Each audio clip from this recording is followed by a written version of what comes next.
அப்பாவும் பையனும் 2 பேர் சார். தொடர்ந்து ஒப்பாரி போகிற கல்யாணத்துல எல்லாம் ஒப்பாரி. திமுக வளர்ந்ததே கல்யாண மேடைகளில் பிரச்சாரம் செஞ்சு தான் அப்படின்னு சொல்லுவாங்க. விஜய் அவர்கள் எனக்கு எதிரி திமுகன்னு சொல்கிறதுனால தான் நீங்கள் திமுக எதிரியாக சஸ்டெயின் பண்ணி எதிர்கட்சி தலைவராக இருக்கிறீங்க.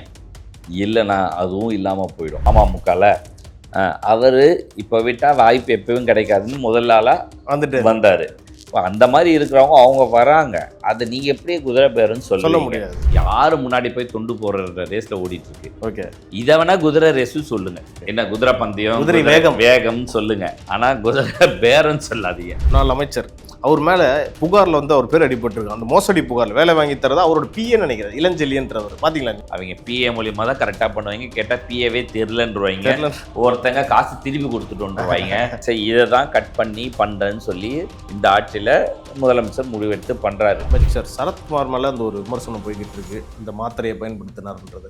அதை எதிர்த்து இன்னைக்கு திமுகவினர் பல இடத்துல போராட்டம் பண்ணாங்க. காவல்துறை அனுமதி மறுப்பு அப்படின்ற ஒரு விஷயமும் வந்திருக்கு. அவர் தெளிவாக ஒரு விளக்கமும் கொடுத்துட்டாரு. அதுக்கேற்ற டாக்டரும் ஒருத்தர் பேசின வீடியோவும் நீங்களும் ஷேர் பண்ணி நானும் பார்த்தேன். இதுக்கு மேலே இதில் வந்து அரசியல் கலப்பு தான் இருக்கா? இதில் என்ன எப்படி நீங்கள் பார்க்குறீங்க? சிஎம் விஜய் அவர்களால் மாரத்தான் பண்ணி நோ ட்ரக்ஸ் ஃப்ரீன்னு சொல்லி அது ஒரு ட்ரெண்ட் ஆகிடுச்சு. அவரே வந்து பண்ணதுனால ட்ரெண்டிங்கில் இருக்கிற விஷயத்தை வச்சு நெகட்டிவிட்டி கிரியேட் பண்ணுறது. நீங்கள் எதிர்க்கிறது அமைச்சர் சரத்தையா இல்லை வேறு யாரையா? இப்போ அமைச்சர் சரத் அவர்கள் ஏற்கனவே திமுக செய்த ஊழல்கள்லாம் வெளிக்கொண்டு வருவோன்னு பேட்டி கொடுத்ததுனால நீங்கள் இதை செய்கிறீங்களா? நேயர்களுக்கு வணக்கம். இன்றைய சீக்கே டாக் நிகழ்ச்சியில் பல்வேறு அரசியல் மற்றும் சமூக நிகழ்வு குறித்து உங்கள் சீக்கேவோடு பேசவிருக்கிறோம். வாருங்கள், நிகழ்ச்சிக்குள் சொல்லலாம். சார் வணக்கம். சார் வணக்கம். சார், நீங்கள் கல்யாணத்துக்கு போனீங்கன்னா என்ன பண்ணுவீங்க? ஏன்பா மொய் எழுதிட்டு வருவோமா? இல்லை, சாப்பிட்டு வருவோம், வாழ்த்து சொல்லிட்டு வருவோம். அப்பாவும் பையனும் 2 பேர் சார். தொடர்ந்து ஒப்பாரி போகிற கல்யாணத்துல எல்லாம் ஒப்பாரி. பார்த்தீங்களா? கேட்டால் என்ன சொல்லுவாங்க தெரியுமா? திமுக வளர்ந்ததே கல்யாண மேடைகளில் பிரச்சாரம் செஞ்சு தான் அப்படின்னு சொல்லுவாங்க. அது அந்த காலம். வசந்தன் கோ சொல்கிற மாதிரி அது அந்த காலம் அது அப்படின்னு பாடணும் தோணுது. பட் சொன்னால் அவங்க கேட்பாங்களா? கேட்க மாட்டாங்க. அவங்க செய்ய தான் போகிறீங்க. நான் இப்போவும் சொல்கிறேன், நீங்கள் இன்னும் திருந்தலைன்னா நீங்கள் அதாவது திருப்பி இன்னொரு விஷயம் ஆழமாக பதிவு வைக்கிறேன், நல்லா புரிஞ்சுக்கோங்க. விஜய் அவர்கள் எனக்கு எதிரி திமுகன்னு சொல்கிறதுனால தான் நீங்கள் திமுக எதிரியாக எதிர்கட்சி தலைவராக இருக்கிறீங்க. இல்லைனா அதுவும் இல்லாமல் போயிடும். முதல்ல அதை புரிஞ்சிக்கிட்டு தெரிஞ்சிக்கிட்டு அதுக்கேற்ற மாதிரி செயல்பட்டால் நல்லது. அதாவது நான் பர்சனலாக சொல்கிறேன், நான் இது ஏற்கனவே சொன்ன மாதிரி தான் முதலமைச்சர் அவர்களும் இதற்கு உடன்படுவாருன்னு நினைக்கிறேன். ஒரு நல்ல எதிர்கட்சி தலைவர்கள் இருந்தால் ஆட்சிக்கு ஒரு நல்லது, ஆளுங்கட்சிக்கு அது ஒரு ஜனநாயகமாக ஒரு இருக்கும்னு நினைப்பாருன்றதை நான் சொல்கிறேன். நீங்கள் சும்மா இப்படியே பண்ணிட்டு இருந்தால் இதுவும் இல்லாமல் போயிடும் போல் இது தெரியுது. ஆக்சுவலாக நேற்றைய ஒப்பாரியில் வந்து என்ன நடந்துச்சுன்னா, இனிமேல் ஒரு 6 மாதத்துலேயோ ஒரு வருஷத்துலையோ இல்லை 3 வருஷத்துல கூட எலெக்ஷன் வர வாய்ப்பு இருக்குது அப்படின்ற மாதிரி ஸ்டாலின் சொல்லிட்டு போயிருக்கு. கரெக்டு. என்ன இது எப்படி வரும்? ஒரே வார்த்தை சொல்லி எப்படி வரும்? அதாவது 3 வருஷம்னு பார்த்தீங்கன்னா ஒரே நாடு ஒரே தேர்தல் படி அந்த ஒரு வாய்ப்புக்கு ஒன்று இருக்குன்னு வச்சுக்கலாம். 6 மாதத்துல என்ன கான்செப்ட்ல சொல்லல? எப்படி அப்படி வரும்னா எப்படி வரும்? எனக்கு என்ன தொண்டர்களை உற்சாகப்படுத்த சொல்கிறாரான்ற மாதிரி தோணுது எனக்கு. இல்லைப்பா, நீங்கள் மேடைக்கு மேடை, சட்டசபை, வெளியில் எல்லாத்துலாம் குதிரை பேரன்னு யாரை பேசுகிறீங்க? தாவேக்காவை பேசிட்டு நீங்கள் இப்போ 6 மாதத்துல வரும்னா நீங்கள் என்ன பண்ணுவீங்க? அப்போ யார் குதிரை பேரம் நடத்துறது? டவுட் வருது. நீங்கள் என்ன பண்ணுவீங்க? அவர் டிவிகேவுடைய தலைவர் மற்றும் முதலமைச்சர் என்ன சொல்கிறாருன்னா, நீங்கள் வந்தீங்கன்னு நேரடியாக வர வேண்டாம், பதவியை ராஜினாமா பண்ணிட்டு வாங்க. என்னது அது எப்படி நீங்கள் வந்து குதிரை பேரம் பேசலாம்? குதிரை பேரம்னா எப்படின்னா, நான் சொன்னேன், நான் கருத்து சொல்லியிருப்பேன் ஏற்கனவே. அதிமுகவில் ஒரு 1/2 வந்து உடைங்க, அவங்கள வச்சு பண்ணுங்க அப்படின்னு சொல்கிறேன். அதிமுகவை மாற்றுங்க, ஒரிஜினல் அதிமுக இவங்கள மாற்றி இவங்க மூலியமாக ஆதரவு பெறுங்கன்றத இதை நீ சொன்னாலும் தகும். குதிரை பேரத்தில் வருது. அதாவது சொல்லலாம் ஓரளவுக்குன்னு நான் சொல்றேன். அவங்க உடன்பாட்டு தான் வராங்க, அவங்க கட்சியா தான் வராங்க. இருந்தாலும் குதிரை பேரத்தில் வராது சார். அதுதான் சொல்றேன். அது நம்ம சொல்றதுனால இப்படி பண்ணா இப்படி நடந்தா அதை கூட சொல்லலாம். அவன் தனிப்பட்ட முறையில இப்ப முதல்ல ஒருத்தர் இருந்தார் தெரியுமா, அமமுகல, அவரு இப்ப விட்டா வாய்ப்பு எப்பவும் கிடைக்காதுன்னு முதல் ஆளா வந்தாரு. அந்த மாதிரி இருக்கிறவங்க அவங்க வராங்க. அதை நீங்க எப்படியே குதிரை பேருன்னு சொல்ல முடியாது. ஓகேவா? விருப்பப்பட்டு வரும். இன்னொன்று, வைகோ அவர்கள் ஒரு மேடையில் பதிவு பண்ணுறாரு, அவருடைய செயற்குழு பொதுக்குழுவில் பேசுகிறாரு. என்னென்ன திரு விஜய் அவர்கள் வந்து 2 எம்எல்ஏக்களை ராஜினாமா பண்ணிட்டு வாங்க, நான் நான் பார்த்துக்கிறேன், ஜெயிக்க ஜெயிக்க வைக்கிறேன் வைக்கிறேன். அப்படின்னு சொல்லிட்டு அந்த பதில் அவர் சொன்னார்ல, அதுக்கு இவர் ஒரு பதில் சொல்லியிருந்தா தானே அந்த பதில் வந்திருக்கணும். அது என்னவா இருக்கும்? நான் தெரியாம திமுக சின்னத்துல நின்னுட்டேன் புலம்பி இருக்கணும். அவர் மேடைக்கு ஏற்கனவே புலம்பிருக்கீங்க. அது அவர்கிட்ட பேசும்போது அவர் அதை சொல்லியிருப்பாரு. நீங்க கவலைப்படாதீங்க, நீங்க தைரியமா ராஜினாமா பண்ணுங்க, உங்களுக்கு அந்த 2 எம்எல்ஏவை வந்து ஏன் வேட்பாளர் நிக்காம உங்களை நிக்க வச்சு ஜெயிக்க வைக்கிறேன் அப்படின்றது. இதுல என்ன தப்பு இருக்கு? இல்ல கிடையாது. இதத்துக்கு வந்து குதிரை பேரத்துக்கு ப்ரூவ் பண்றாங்கன்றாங்க. யாரையா நீங்க, யாரு சாமி இவன் அப்படின்னு அந்த இந்த படத்துல பிரகாஷ் ராஜ் கேட்கிற மாதிரி யாரு சாமி இவன்ற மாதிரி எதுக்குத்தாலே இவங்க இப்படிதான் பண்றாங்க. நியாயமா நடந்துக்கிட்டாலும் தப்பு தான் சொல்ல போறான், அநியாயமா நடந்துக்கிட்டாலும் தப்பு தான் சொல்ல போறான். வைகோ சொன்னதுலேயே விஜய் லைட்டா கோவப்பட்டாதுன்ற மாதிரி தகவல் வந்திருக்கு. சரி, அவர் வந்து அந்த வயசு முதிர்ச்சி, வயசு இதுவாயிடுச்சு, மேடையில எது தவிர்க்க கூடாதுன்ற இதுல நான் இதை தவறா சொல்ல, அவர் இன்டெலெக்சுவல் தான் எல்லாமே. பட் இன்னைக்கு காலம் கொஞ்சம் அவர் அந்த ஃபேக்ட் வந்து அப்படி இருக்கு. இதுக்காக முதலமைச்சர் விஜய் அவர்கள் கோவப்படணுன்ற இது இல்லை. நீங்கள் நம்ம வீட்டு பெரியவங்களா நினச்சி கூட அதை மன்னிக்கலாம். அவருடைய சிச்சுவேஷன், அவருடைய ஆதங்கம், அவங்க கட்சியாள்கிட்ட பேசுறதுக்கு இது பயன்படுது. அது ஆக்சுவலாக அவரு தவிர்த்திருக்க வேண்டிய விஷயம்தான். ஓகேவா? அது என்ன மாதிரி கைட் பண்ணப்பட்டது, வெளியே பரப்பப்பட்டதுன்னா இவர் வந்து இப்படி பண்ணணும். அவர் அந்த நல்லெண்ணத்தில் முதலமைச்சர் நீங்கள் அப்படி கவலைப்படாதீங்க, நீங்கள் ராஜினாமா பண்ணாலும் நான் ஜெயிக்க வைக்கிறேன்னு சொல்கிறத அவர் அது சொல்ல போன இதுதான் இவங்க வந்து வெளியே பரப்ப ஆரம்பிச்சிட்டாங்க. இப்படி பரப்புனதுனாலதான் முதலமைச்சர் அவர்களுக்கு இது ஒரு உறுத்தலாயிட்டு இருக்கும், என்னடா இப்படி நடந்துச்சு அப்படின்னு. மற்றபடி இது வந்து 2 சைடுமே நெகட்டிவிட்டியோ ஹேட்ரேட் சொல்ற அளவுக்கு ஒண்ணுமே இல்லை. Okay sir, okay sir. நம்ம இந்த குதிரை பேரத்தை பத்தி பேசிட்டு இருக்கிறப்ப இப்ப சமீபமா இந்த நிமிஷத்துல ஒரு பிரேக்கிங் என்ன வந்திருக்குன்னா, முன்னாள் அமைச்சர் அதிமுகவுடைய கரூர் மாவட்ட அந்த தொகுதியின் எம்எல்ஏ எம்ஆர் விஜயபாஸ்கர் ராஜினாமா பண்ணியிருக்காரு. இது எதுல சார் வரும்? நம்ம பார்த்தா 2 விஜயபாஸ்கரை பத்தி பேசியிருப்போம் வருவாங்கன்னு. ஒருத்தர் கொஞ்சம் ஸ்லோவா வந்துக்கிறாரு, ஒருத்தர் ஆல்ரெடி டிசைட் பண்ணி 10 நாள் முன்னாடி அவ்வளவுதான். சரி, யாரு முன்னாடி போய் தொண்டு போடுற ரேஸ்ல ஓடிட்டு இருக்கு. ஓகே, இதை வேணா குதிரை ரேஸ் சொல்லுங்க, என்ன குதிரை பந்தயம், குதிரை வேகம் சொல்லுங்க. ஆனா குதிரை பேரம் சொல்லாதீங்க. என்னன்னா அவன் இவங்க எதிர்காலத்தை அவன் முடிவு பண்ணி பண்ணிக்கிறாங்க. அதுதான் விஷயம். அவங்க பார்க்குறாங்க, எனக்கு இந்த இது வந்தால் எனக்கு இந்த பதவி கொடுப்பீங்களா, நான் அமைச்சராக்குவீங்களா, ஏதோ ஒரு விதத்தில் இருக்கும். இங்கே பார்க்கும் போது ஒரு எக்ஸ்பீரியன்ஸ்டு ஒரு 4 பேர் இங்கே தேவைன்னு இவங்க யோசிக்கலாம், என்ன வேணால் நடக்கும். ஸோ ஆனால் அது அந்த கட்சி சம்மந்தப்பட்டது, அவங்க தலைவர் முடிவு பண்ண வேண்டிய. இதை நீயோ நானா கமெண்ட் பண்ணுறதுக்கெல்லாம் உரிமை இல்லை. இன்னொரு பிரேக்கிங்கும் போயிட்டு இருந்துச்சு சார். என்னன்னா, ஒருத்தர் ரொம்ப சமீபத்தில் பார்த்தீங்கன்னா ரொம்ப துள்ளி குதிச்சுட்டு இருக்காரு. யாருன்னா சிவசங்கர், முன்னாள் அமைச்சர். அவர் மேலே புகாரில் வந்து அவர் பேர் அடிபட்டிருக்கு. அந்த மோசடி புகாரில் வேலை வாங்கி தரதா அவரோட பிஏ நினைக்கிறார், இளஞ்செல்லியன்றவர். பார்த்தீங்களா? எல்லாரும் வேலை வாங்கி கொடுக்கறதா மோசடி பண்ணினே இருக்காங்க. அது எப்படின்னு தெரியல. அவங்க பிஏ மூலியமா தான் கரெக்டாக பண்ணுவாங்க. கேட்டால் பிஏவே தெரிலன்றுவாங்க. ஒருத்தங்க காசு திருப்பி கொடுத்துட்டோன்றுவாங்க.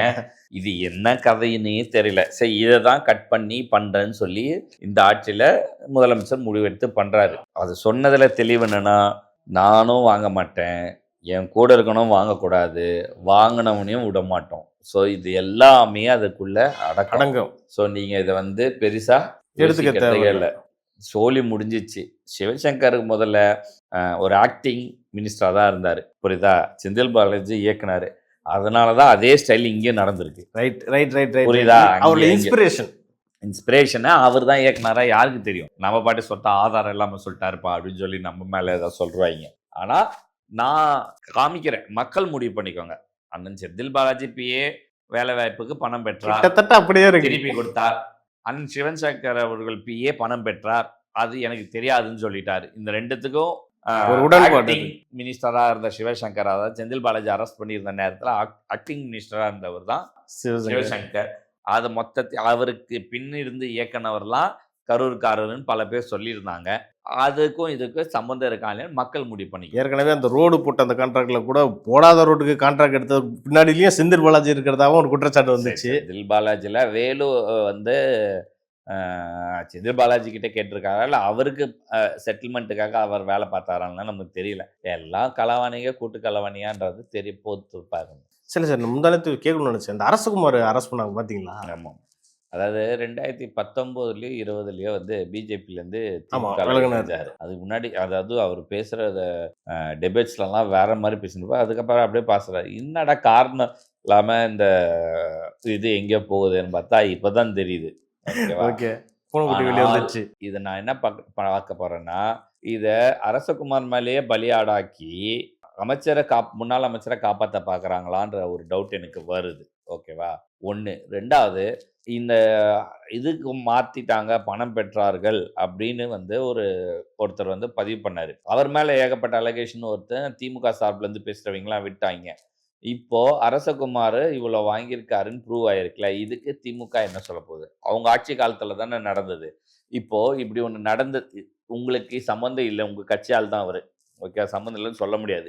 அப்படியே நீங்க அவர் துறை சார்பு இல்ல, அதுக்கும் இதுக்கும் சம்மந்தம் இல்லன்னு சொல்லி முன்னாள் அமைச்சரை காப்பாத்த முயற்சி பண்ணீங்கன்னா, ஒரு கேள்வி, உங்க உளவுத்துறை என்ன பண்ணிட்டு இருந்துச்சு? சொல்லியிருக்கோம். இல்ல இவங்க கேட்கலையான்னு தெரியல. பங்கு போகாம இது ஆக போகுது. அவரு அம்மையார் துர்கா ஸ்டாலின் அவர்கள் கூட ரொம்ப க்ளோஸா இருந்ததும் சொல்றாங்க. இருந்ததா ஃபேமிலி சொல்லியிருக்கேன். எல்லாமே இல்ல சிம்பிளு. பினாமி நீ 100ன்னு வாங்குறாங்கன்னு வருது இல்லையா? இதுல 20 இவர் வச்சிருப்பாரு. 50 80 கொடுத்துருப்பாரு மத்தவங்களுக்கு. இப்படிதான் போயிருக்கும். புரியுதா? ஸோ 100க்கு இவர் மேல பழி வரும். ரைட். அதுக்கு 100க்கு என்ன சோர்ஸ், எங்க போய் ஏதாவது வாங்கி வச்சிருந்தா தான் தெரியும். அப்ப மீதி எங்க போச்சுன்னு கேட்பாங்க. அப்ப ஏதாவது வெளியே அப்ப இந்த விசாரணையில் வெளியே வருதான்னு வர பார்ப்போம். வாய்ப்பு அதிகமா இருக்கு. Okay sir. திரும்ப நம்ம நம்ம கோட்டைக்குள்ள போவோம். முதலமைச்சர் விஜய் அவர்களுக்கு வந்து அந்த கோப்புகள்லாம் டெய்லி சிஎம்னா கோப்புகள்லாம் பார்ப்பாங்கல்ல. அதாவது காலைல போற கோப்பு ஈவினிங் கிளியர் ஆயிருதான் சார். எல்லாமே ப்ராப்பரா பார்த்து கிளியர் பண்ணி அமைச்சிடுறாரு சார். அது யார் சொன்னார்னா, முன்னாள் ஒரு ஐஏஎஸ் அவர்கள் வந்து அதாவது கருணாநிதி, ஜெயலலிதா, ஸ்டாலின், பழனிசாமி இவங்களோட வேலை பார்த்தவங்களே சொல்லியிருக்காரா, இந்த மாதிரி ஒரு சிஎம் நான் பார்த்ததே இல்லைன்னு பெருமையா சொல்றாங்களே சார். நான் எனக்கு ஒரு சில துறை செயலாளர்கள்னால தெரிய பழக்கம். அவங்கக்கிட்ட நான் பேசினது, அவங்க ஜெயலலிதா கூட இருந்திருக்காங்க. அவங்ககிட்ட பேசினதுலேருந்து எனக்கு கிடைச்ச அந்த இதுவுமே என்னென்னா, இந்த மாதிரி ஆக்டிவாக போகுது அப்படின்றது ரொம்ப எல்லா துறையில் பார்த்தீங்கன்னா மீட்டிங்ஸு அந்த ப்ராசஸ் இப்போது உம்முன்னு கேட்குறாரு, அமைதியாக கேட்குறாருங்க, இஸ் லிசனிங் அப்படின்றாங்க. அதாவது கேட்குறாக்கா இப்போது துறையில் வந்து ஒரு பவரில் இருந்தாங்கன்னா நான் சொல்கிறது செய்யின்னு சொல்கிற கேட்டகரி வரும். ஆனால் இந்த இடத்துல சொல்கிறது கேட்குறாரு, அவருடைய டிசிஷனே எடுக்கிறாருன்ற மாதிரி சொல்கிறாங்க. அது ரொம்ப நல்ல ஒரு குவாலிட்டி. நான் ரொம்ப அட்மையர் பண்ணுற ஒரு தலைவர் முன்னாடி இருக்காங்கன்னா அவங்க ஜெயலலிதா அவர்கள் தான். ஆனால் ஜெயலலிதா கிட்டே கோப்புகள் எப்பவுமே தேங்கும். அவங்கக்கிட்ட உடனடியாக போகாது. அவங்கக்கிட்ட போகுது அப்படின்னா அது கொஞ்சம் டிலே ஆகிறதுக்கு வாய்ப்பு இருக்குது. ஏன்னா அவங்க ரெகுலராக சட்டசபை போகிறவங்களா இருக்க மாட்டாங்க. இல்லை நடுவில் கொடநாடு போயிட்டேன்னுவாங்க, ஒரு ரெஸ்ட்டு எங்கேயாவது ஒரு இதுலன்னு இருப்பாங்க. அந்த நேரம் வந்து அது அப்படியே வந்து தேக்கமடைய வாய்ப்புகள் அதிகமாக இருந்துச்சு. இல்லை அப்படி எடுத்துடலாம் போனால் அது வந்து ஒரு 3 நாள் ஃபில்ட்ரேஷன் ஆகி அவங்கக்கிட்ட போகும்போது அந்த ஒரு இது இருக்குது. ஓகேவா?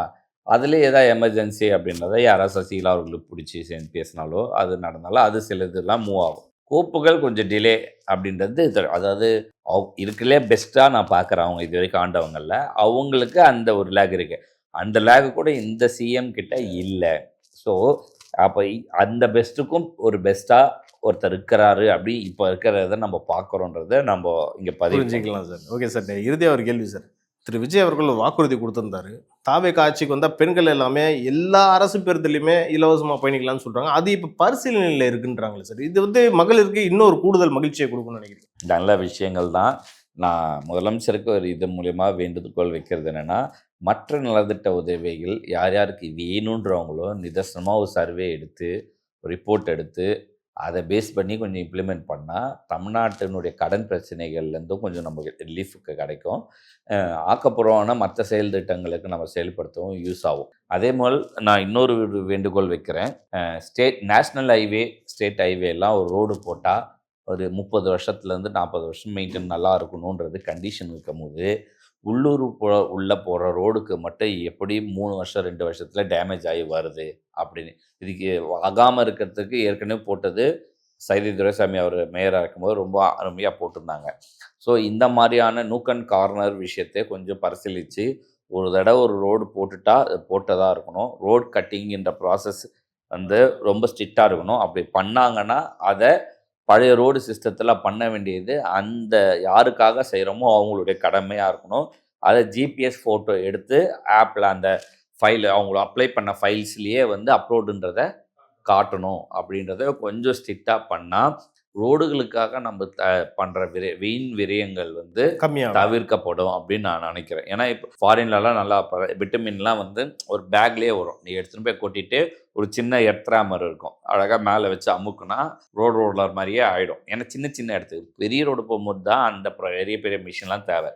இப்போ நீங்கள் ட்ரைனேஜுக்கு கட் பண்ணுறீங்க, இபிக்கு கட் பண்ணுறீங்க, இதெல்லாம் இருக்குன்னா இதை ப்ராப்பராக பண்ணணும். இன்னொன்று கிராசிங்கில் போடும்போது ப்ராப்பரான பைப்பிங் சிஸ்டத்தையும் பண்ண சொல்லணும்.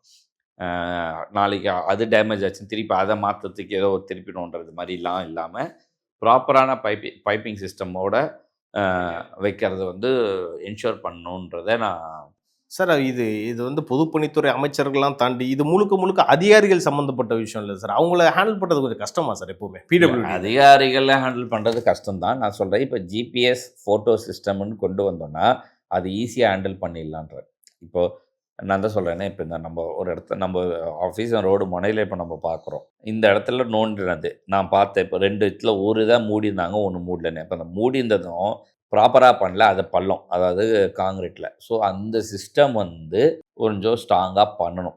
அதை என்ஷூர் பண்ணால் சின்ன சின்ன பள்ளங்கள் உருவாகிறது தடுக்கப்படும். அதனால் பல பேர் வண்டி சாக்கப் ஜாரில் அடிபட்டு முதுகு வலி ஏகப்பட்டதற்கு இந்த விஷயங்களில் இந்த மாதிரியான சிஸ்டம் கொஞ்சம் ஸ்ட்ராங்காக எடுத்துக்கணும். அப்படின்னு இல்லையா, இதுக்குன்னு ஒரு சின்ன ஒரு வெண்டாரை ஃபிக்ஸ் பண்ணிக்கணும். அந்த வெண்டாரு இந்த நான் சொன்ன மாதிரியான ரெடிமேட் விட்டமின்ஸ்லாம் இருக்குது, ஆன்லைனில் பார்த்தாலே தெரியும். அவங்க அதை எடுத்த ஒரு வண்டியில் வந்தாங்களா டக்குன்னு போடணும், அதுக்கு அவங்க சார்ஜ் வாங்கிட்டு போயிட்டே இருக்கணும். ஸோ அந்த மாதிரி ஒரு சிஸ்டத்தை வச்சிடணுன்றதை நான் பணிவன்புடன் கேட்டுக்கொள்கிறேன். Okay sir. அடுத்தபடியாக முதலமைச்சர் தலைமையில் இன்னைக்கு வந்து ஐஏஎஸ் ஐபிஎஸ் மாநாடு இப்போ நடந்துகிட்டு இருக்கு. அங்கே என்ன நடக்கும், என்ன பேசுவாங்க சொல்லுங்க? சட்ட ஒழுங்கை பற்றி கொஞ்சம் தீவிரமான விசாரணை நடத்துவாங்க. அதில் முதலமைச்சர் தன்னுடைய விருப்பம் என்னன்றதை சொல்லிடுவாங்க. லா அண்ட் ஆர்டரும் ட்ரக்ஸ் ஃப்ரீயை பற்றியும் உமனுடைய சேஃப்டியை பற்றியும் அவர் வந்து கொஞ்சம் ஸ்ட்ராங்காக பேசுவார். எனக்கு தெரிஞ்சு ஈவினிங்குடைய ஸ்டேட்மெண்ட் 2 நாள் நடக்கும்னு நினைக்கிறேன். 2வது நாளில் வந்து அங்கே என்னென்ன பேசுனாங்கன்றதை வெளியே சொல்லணும். ஆண்டுக்கு ஒரு தடவை இது பண்ணுறதுன்றது இது 6 மாத காலத்துக்கு ஒரு தடவை கூட நடத்தலாம். அப்போ தான் வந்து முதலமைச்சருக்கு நேரடியாக இது வரும், இன்ஃபர்மேஷன்ஸ் கிடைக்கும், என்ன லேக் ஆகுதுன்னு. இப்போ சப்போஸ் சொல்லும் போது அவங்க சைட்லேருந்து சில விஷயங்கள் சொல்லுவாங்க, இதெல்லாம் நம்ம சரி பண்ணால் கரெக்டாக இருக்கலாம். டாஸ்மாக் வந்து 11 மணி வரைக்கும் இருக்குது, 9 மணிக்கு மூடலாம், இதெல்லாம் சரி பண்ணணும்னா சஜஷன்ஸ்லாம் கொடுப்பாங்க. இது அரசாங்கம் ஏற்றுக்கிட்டா அதை இம்ப்ளிமெண்ட் பண்ணுவாங்க. இப்போ முன்னாடி இருக்க அரசாங்கத்துக்கு காலம் அதிகமாக தான் வருமானம்னு சொல்லி அதை பார்ப்பாங்க. ஸோ இந்த அரசாங்கம் என்ன ப்ரியாரிட்டி கொடுக்குறாங்க, இவங்க என்ன ப்ரொப்போசல் வைக்கிறாங்க, இதெல்லாம் பேஸ் பண்ணி ஆக்ஷன்ஸும் இருக்கும். அடுத்தடுத்து அவருடைய ஜியோஸும் அதை பேஸ் பண்ணி பாஸ் ஆகும். அப்போ ரொம்ப முக்கியமான ஒரு மாநாடு இது ரொம்ப முக்கியமானது. இதனுடைய வேல்யூ நான் எப்போ பார்த்தேன்னா செல்வி ஜெயலலிதா அவர்கள் முதலமைச்சர் இருக்கும் போது தான் இதுக்கு ரொம்ப ப்ரியாரிட்டி கொடுத்து நடத்துவாங்க. ஓகேவா, சட்டம் ஒழுங்கு கையில் கண்ட்ரோலில் கொண்டு வர்றது இந்த மாதிரியான மாநாடுகள் என்ஷூர் பண்ணும். அதை வந்து நம்ம ஏற்கனவே ஒரு 2 நார்மலான மீட்டிங் நடந்ததை பற்றி நம்ம ஏற்கனவே பதிவு பண்ணியிருந்தோம். ஆனால் இது மாநாடாக பார்க்கப்படுது. எல்லா மாவட்டத்திலேருந்து எல்லா அதிகாரிகளும் வருவாங்க, அவங்களுடைய குறைகள் நிறைகள் எல்லாத்தையும் பேசுவாங்க. இப்போ வந்து டிஜிபி, சென்னைனா கமிஷனர், வெளி மாவட்டங்களுக்கெல்லாம் எஸ்பின்னு வருவாங்க. ஸோ இவங்க தான் அந்தந்த இதில் இருக்கிற இதை பேசுவாங்க. அதில் யார் சரியாக இருக்காங்க, யார் தப்பாக இருக்காங்கன்னு பார்க்க முடியும். அவங்கள மாற்றுறதுக்கா, அவங்களே கண்டினியூ பண்ணுறதா, அவங்கள இன்னும் எந்த இடத்துக்கு ப்ரொமோஷன் கொடுக்குறதா, இதெல்லாமே இங்கே பார்க்கும்போது அவங்களுக்கு ஒரு கால் எடுக்க முடியும். ஓகே சார், இன்னொரு விஷயம் நான் கேட்கணும்னு ஆசைப்பட்டேன். என்னென்னா, அது அமைச்சர் சரத்குமார் மேலே அந்த ஒரு விமர்சனம் போய்கிட்டு இருக்கு, அந்த மாத்திரையை பயன்படுத்தினார்ன்றது. அதை எதிர்த்து இன்னைக்கு திமுகவினர் பல இடத்துல போராட்டம் பண்ணாங்க. காவல்துறை அனுமதி மறுப்பு அப்படின்ற ஒரு விஷயமும் வந்திருக்கு. அவர் தெளிவாக ஒரு விளக்கமும் கொடுத்துட்டாரு. அதுக்கேற்ற டாக்டரும் ஒருத்தர் பேசின வீடியோவும் நீங்களும் ஷேர் பண்ணி நானும் பார்த்தேன். இதுக்கு மேலே இதில் வந்து அரசியல் கலப்பு தான் இருக்கா? இதில் என்ன, எப்படி நீங்கள் பார்க்குறீங்க? இல்லை, அவங்களுக்கு இதை விட்டா இப்போது என்னென்னா, இப்போ ட்ரெண்டானது என்னென்னா, சிஎம் விஜய் அவர்களால் மாரத்தான் பண்ணி நோ ட்ரக் ஃப்ரீன்னு சொல்லி அது ஒரு ட்ரெண்ட் ஆகிடுச்சு. அவரே வந்து பண்ணதுனால ட்ரெண்டிங்கில் இருக்கிற விஷயத்தை வச்சு நெகட்டிவிட்டி க்ரியேட் பண்ணுறது, ஓவர் ஷேடோ பண்ண, அதை தான் இவங்க பண்ணுறாங்க. இதுக்கு நம்ம பாரிசாலன் அவர்கள் வந்து ஒரு இன்டர்வியூவில் கொடுத்துருப்பார். திமுகவுடைய பேட்டர்ன் என்னவா அவங்க அடுத்த ஆண்டுகள்லாம் அடுத்தடுத்த மாதங்களில் செயல்படுத்த பிளானில் இருக்காங்கன்றத ரொம்ப ஒரு கிளியரான ஒரு வீடியோ போட்டிருப்பார். நம்ம அடுத்த ஒரு ரீல்ஸில் அதை பார்த்து நம்ம அதை பற்றின பதிவு பண்ணுவோம். ஸோ இந்த மாதிரியான நெரேட்டிவில் தான் போகிறாங்க அப்படின்றது நம்மளுக்கு தெரியுது. சரி நீங்கள் என்ன பண்ணாலும் அதை வந்து நெகட்டிவிட்டி உங்களை பேக் ஃபயர் ஆகிறதுக்கும் வாய்ப்பு அதிகன்றதை புரிஞ்சிட்டு தெரிஞ்சுக்கிட்டு செயல்படுங்க. நீங்கள் தான் சொல்கிறீங்க 6 மாத இதுக்காக சொல்கிறீங்க. நீங்கள் அதுக்கப்புறம் ஊருக்கு முன்னாடி இப்போ எனக்கு புரியலை, நீங்கள் எதிர்க்கிறது அமைச்சர் சரத்தையா இல்லை வேற யாரையா? இப்போ அமைச்சர் சரத் அவர்கள் ஏற்கனவே திமுக செய்த ஊழல்கள்லாம் வெளிக்கொண்டு வருவோன்னு பேட்டி கொடுத்ததுனால நீங்கள் இதை செய்கிறீங்களா அப்படின்ற ஒரு விஷயம் பழி இருக்குல்ல. வாங்கும் போக்கு. பழிவாங்கும் போக்குக்காக இதை கொண்டு வந்து நீங்கள் அதை ஹைலைட் பண்ணுறீங்களா அப்படின்றது தான் நம்ம பார்க்கணும். Okay sir, okay sir. பொறுத்திருந்து பார்ப்போம். உங்கள் நேரத்துக்கும் கருத்துக்கும் நன்றி. நன்றி.